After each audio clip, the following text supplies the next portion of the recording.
Hello, I'm Lisa and I'm the Channel Mum Gender Guess Expert. Did you know you can actually find out the gender of your baby from a scan picture? Now, it's not always 100% accurate, but we have a really good track record at having a good guess from using our much gained expertise. Myself and my other trained parent helpers are going to be at the Pregnancy, Labour and Birth Support Group, where you can post your pictures because it takes a very long time to understand the theory behind it. However, I am going to try and explain that to you as best I can. The skull theory, funnily enough, looks at the skull of your unborn baby.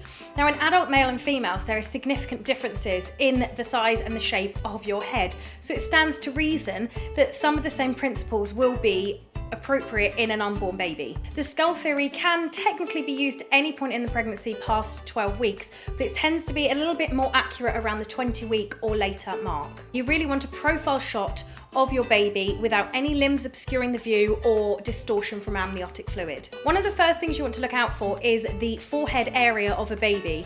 With the males, from the brow ridge, the head tends to slope back slightly. With females, it kind of bulges out and has a more round appearance. The next one to look at is the jawbone, which tends to be more square set in the males and rounded in the females, and the chin can look a little bit pointy, which is very cute. Next up is the cheekbones, which is more prominent in a male fetus and a little bit softer and more rounded in the female. With the top of the skull, it appears more squared or blocky in the males and more rounded or oval shaped in females. And then lastly, looking at the back of the skull, it's more bulging in females and sort of rounder and more smooth appearance with males. This is my son, who is now 12, and had I known then what I know now, I would have been able to tell this is very much a boy skull. Let me explain to you the nub theory. The nub theory is looking at the nub, which is actually the indifferent penis or genital tube that starts to grow quite early on in the pregnancy.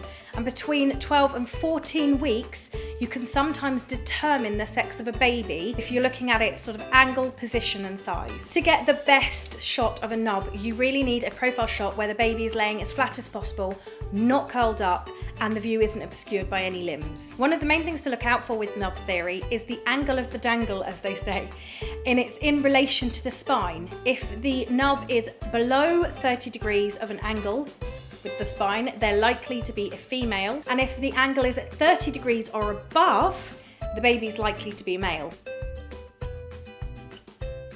Another thing to look out for is the shape and appearance of the nub. With girls, there tends to be a crisper, clear white line, and sometimes it's forked at the end, looks very straight. And with the male, it tends to be a rounder appearance or appears stacked and usually isn't as clear of a white line.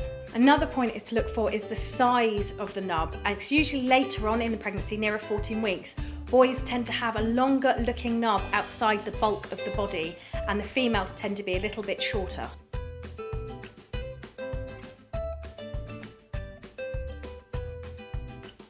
I have spent years analysing scan photos, teaching myself how to guess the gender from nub theory and skull theory, and I'm such an enthusiast. I've actually helped train some of my parent helpers. So why not come along to our pregnancy support group, post your pictures and let us have a guess. Though I do have to point out, sometimes the pictures don't show us the details we need, and sometimes we may get it wrong because it can look a little bit funny. Most of the time, we do actually get it right. I've got a very good track record.